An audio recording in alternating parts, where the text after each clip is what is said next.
The Savior of the world, Jesus Christ, said of those Jesucristo, el Salvador del mundo, dijo a aquellos que habrían de ser parte de su iglesia: sed uno, y si no sois uno, no sois míos. Cuando el hombre y la mujer fueron creados, la unión matrimonial no les fue dada como una esperanza, sino como un mandamiento. Por tanto, dejará el hombre a su padre y a su madre y se unirá a su mujer y serán una sola carne. Nuestro Padre Celestial quiere que nuestros corazones estén entretejidos en uno solo. Tal unión en el amor no es simplemente un ideal, sino una necesidad. El requisito de que seamos uno no es solo para esta vida, es algo que no tiene final. El primer matrimonio fue llevado a cabo por Dios en el jardín cuando Adán y Eva eran todavía inmortales. Desde el principio confirió al hombre y a la mujer el deseo de unirse para siempre como esposo y esposa y vivir en familia con perfecta y virtuosa unión. Él plantó en sus hijos el deseo de vivir en paz con todos a su alrededor. Pero a raíz de la caída, era evidente que vivir en unión no iba a ser fácil. La tragedia no demoró en manifestarse y Caín mató a Abel, su hermano. Los hijos de Adán y Eva fueron sometidos a las tentaciones de Satanás, quien con habilidad, odio y astucia persigue a su objetivo, que es todo lo opuesto al propósito de nuestro Padre Celestial y del Salvador. Ellos nos darían una unión perfecta y la felicidad eterna. Satanás, su enemigo y el nuestro, ha conocido el plan de salvación desde antes de la creación y sabe que la familia, esa asociación sagrada y gozosa, solo puede perdurar en la vida eterna. Satanás prefiere separarnos de nuestros seres queridos y causarnos miseria. Es él quien planta las semillas de la discordia en el corazón de los hombres con la esperanza de que nos dividamos y nos separemos. Todos hemos podido sentir mucho los efectos de la unión y de la separación. A veces en nuestra propia familia y quizás en otras situaciones, hemos apreciado la vida de una persona que con amor y sacrificio pone los intereses de otra por encima de los suyos. Y todos hemos podido experimentar algo de la tristeza y la soledad que causa la separación y el aislamiento. No necesitamos que se nos diga lo que debemos preferir, lo sabemos muy bien, pero necesitamos tener la esperanza de poder experimentar esa unión en esta vida y calificar para disfrutarla para siempre en el mundo venidero. Y necesitamos saber cómo habremos de recibir esa bendición a fin de que sepamos lo que tenemos que hacer. El Salvador del mundo se refirió tanto a esa unión como a lo que debemos hacer para cambiar nuestras cualidades naturales a fin de facilitarla. Él lo enseñó con claridad. En su última reunión con sus apóstoles, antes de morir, esa magnífica oración celestial se encuentra en el libro de Juan. Se acercaba el momento de dejar a sus apóstoles, a quienes había ordenado, a quienes amaba y con quienes iba a dejar las llaves para que dirigieran su iglesia. Entonces oró a su Padre, el Hijo perfecto, al Padre perfecto. En sus palabras podemos ver la forma en que las familias habían de ser una, tal como todos los hijos de nuestro Padre Celestial que sigan al Salvador y sus siervos. Como tú me enviaste al mundo, así yo los he enviado al mundo. Y por ellos yo me santifico a mí mismo, para que también ellos sean santificados en la verdad.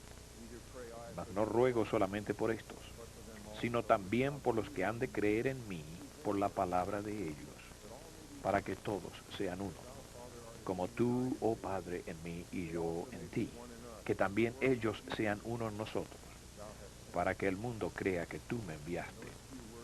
Con esas pocas palabras declaró claramente cómo el Evangelio de Jesucristo puede facilitar la unión de los corazones.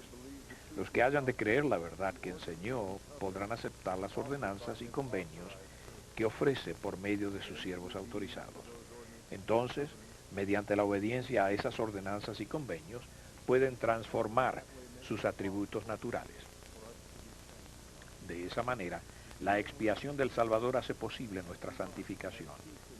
Entonces podremos vivir en unión tal como debemos para disfrutar la paz en esta vida y morar con el Padre y su Hijo en la eternidad. El ministerio de los apóstoles y profetas en aquellos días, tal como lo es en la actualidad, era para traer a los hijos de Adán y Eva a la unidad de la fe en Jesucristo.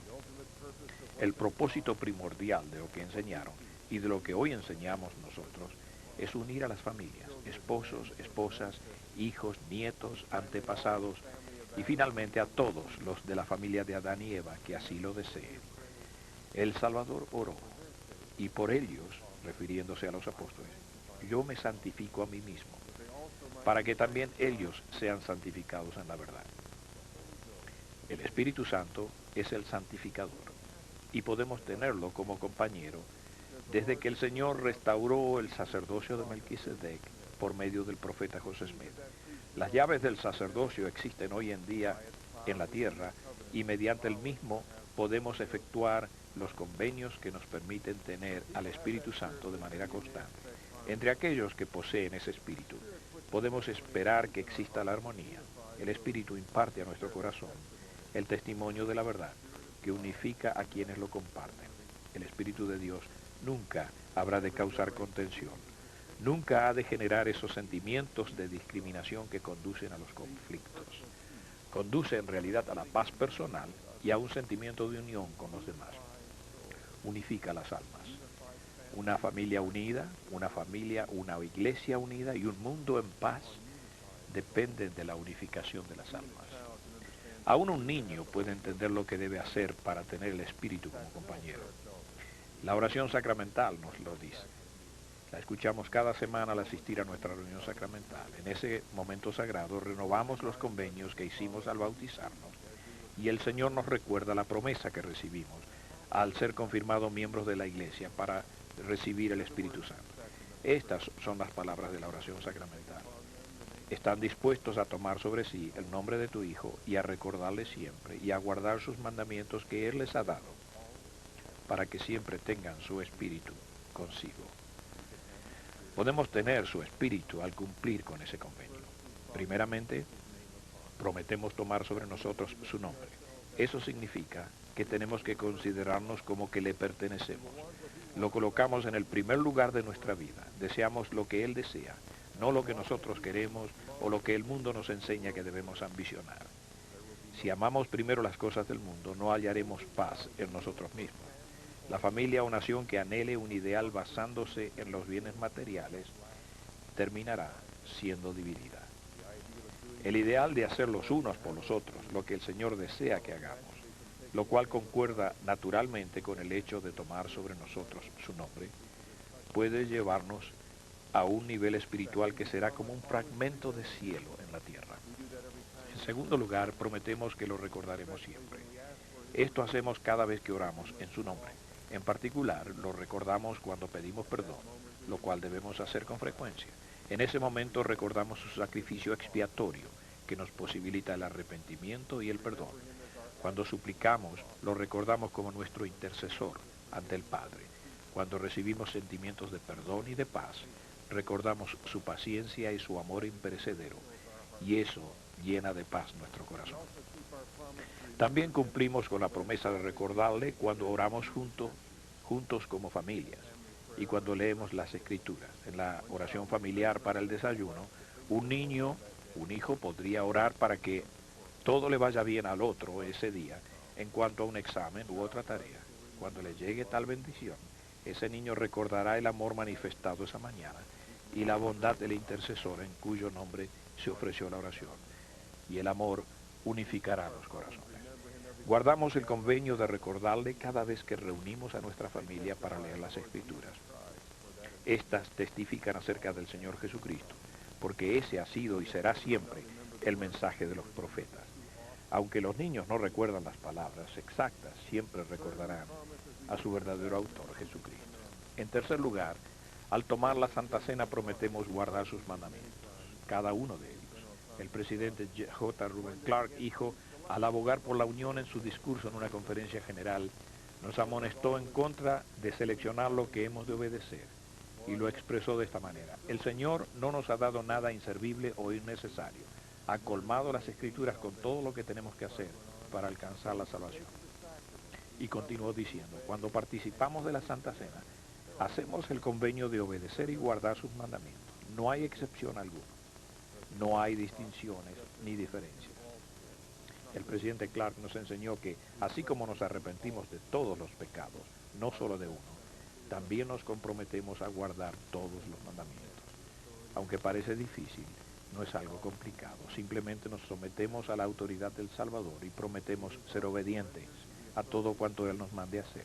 Es nuestra sumisión a la autoridad de Jesucristo lo que nos permite estar unidos como familia, como iglesia y como hijos de nuestro Padre Celestial. El Señor transmite esa autoridad a todo siervo humilde por medio de su profeta. Esa fe convierte nuestro llamamiento como maestro orientador o maestra visitante en un mandato del Señor. Vamos en su lugar y por donde suyo. Un hombre común y un adolescente como su compañero menor visitan los hogares esperando que los poderes del cielo les ayudarán a asegurarse de que haya unión en las familias y cuidar que no haya aspereza, ni mentiras, ni difamaciones, ni calumnias. Esa fe de que es el Señor quien llama a sus siervos nos ayudará a ignorar sus limitaciones cuando nos reprueben. Percibiremos sus buenas intenciones con mayor claridad que sus limitaciones. Estaremos menos dispuestos a ofendernos y más inclinados a sentir gratitud hacia el Maestro que los ha llamado. Hay algunos mandamientos que cuando se quebrantan destruyen la unión. Algunos tienen que ver con lo que decimos y otros con la forma en que reaccionamos a lo que otras personas dicen. Nunca debemos calumniar a nadie, debemos apreciar lo bueno en cada uno y hablar bien unos de otros cada vez que podamos. Al mismo tiempo debemos permanecer firmes ante todo aquel que hable despectivamente acerca de las cosas sagradas, porque el verdadero efecto de tal actitud es una ofensa contra el espíritu y crea contención y confusión. El presidente Kimball nos mostró la manera de proceder sin discutir cuando al encontrarse confinado en un hospital le pidió a un enfermero que en un momento de frustración había tomado el nombre del Señor en vano, diciéndole, por favor, el nombre que usted envilece es el de mi Señor. Hubo un momento de silencio sepulcral y luego una voz apaciguada susurró, lo siento mucho. Un reproche inspirado y amoroso puede ser una invitación a la unión. Si fracasamos en darlo, cuando nos lo sugiere el Espíritu Santo, podría conducir a la discordia. Para lograr la unión hay mandamientos que debemos guardar en cuanto a cómo nos sentimos. Debemos perdonar y no tener malicia alguna contra los que nos ofenden. El Salvador nos dio el ejemplo desde la cruz. Padre, perdónalos porque no saben lo que hacen. No sabemos lo que llevan en su corazón los que nos ofenden, ni sabemos de dónde surge nuestro propio enojo u ofensa. El apóstol Pablo nos aconseja cómo amar en un mundo de gente imperfecta, incluso nosotros mismos, cuando dice, el amor es sufrido, es benigno, no tiene envidia, no es jactancioso, no se envanece, no hace nada indebido, no busca lo suyo, ni se irrita, ni guarda rencor. Y ofreció una solemne advertencia en cuanto a que no debemos reaccionar ante las faltas de otros, olvidando las nuestras, al decir, ahora vemos por espejo oscuramente, mas entonces veremos cara a cara. Ahora conozco en parte, pero entonces conoceré como fui conocido. La oración sacramental puede recordarnos cada semana cómo el don de la unión se obtiene por medio de la obediencia a las leyes y ordenanzas del Evangelio de Jesucristo. Si cumplimos los convenios de tomar sobre nosotros su nombre, recordarle siempre y guardar todos sus mandamientos, obtendremos la compañía de su Espíritu. Eso enternecerá nuestro corazón y nos unirá. Pero existen dos advertencias que acompañan esa promesa. Primero, el Espíritu Santo permanecerá con nosotros solamente si nos conservamos limpios y libres del amor a las cosas del mundo. Cuando escogemos alguna cosa impura, rechazamos al Espíritu Santo.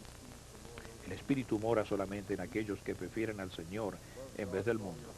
Sé limpio y ama a Dios con todo tu corazón, alma, mente y fuerza. No son simples sugerencias, sino mandamientos, y son necesarios para obtener la compañía del Espíritu Santo, sin el cual no podemos ser uno. La otra advertencia es cuidarnos del orgullo. La unión que recibe una familia o un pueblo bajo la influencia del Espíritu Santo traerá consigo un enorme poder. Ya sea que tal reconocimiento produzca alabanza o envidia, ello podría conducirnos al orgullo. Eso ofenderá al Espíritu. Existe una protección contra esa fuente segura de la desunión que es el orgullo, y esas son las generosidades que Dios derrama sobre nosotros. no solo como una indicación de sus favores, sino también como una oportunidad para unirnos con los demás mediante un mejor servicio. El hombre y la mujer aprenden a ser uno al aprovechar sus similitudes para comprenderse mutuamente y sus diferencias para complementarse uno al otro en el servicio propio. De la misma manera, podemos unirnos con aquellos que no aceptan nuestra doctrina, pero que comparten nuestro deseo de bendecir a los hijos de nuestro Padre Celestial. Todos tenemos el deseo natural de vivir en paz y unión duraderas con quienes nos rodean, y sabemos por experiencia cuán difícil puede ser eso. Dios nuestro Padre vive. Su Hijo Jesucristo está a la cabeza de esta iglesia, y Él ofrece a todos los que lo acepten el estandarte de paz. De ello doy testimonio, en el sagrado nombre de Jesucristo,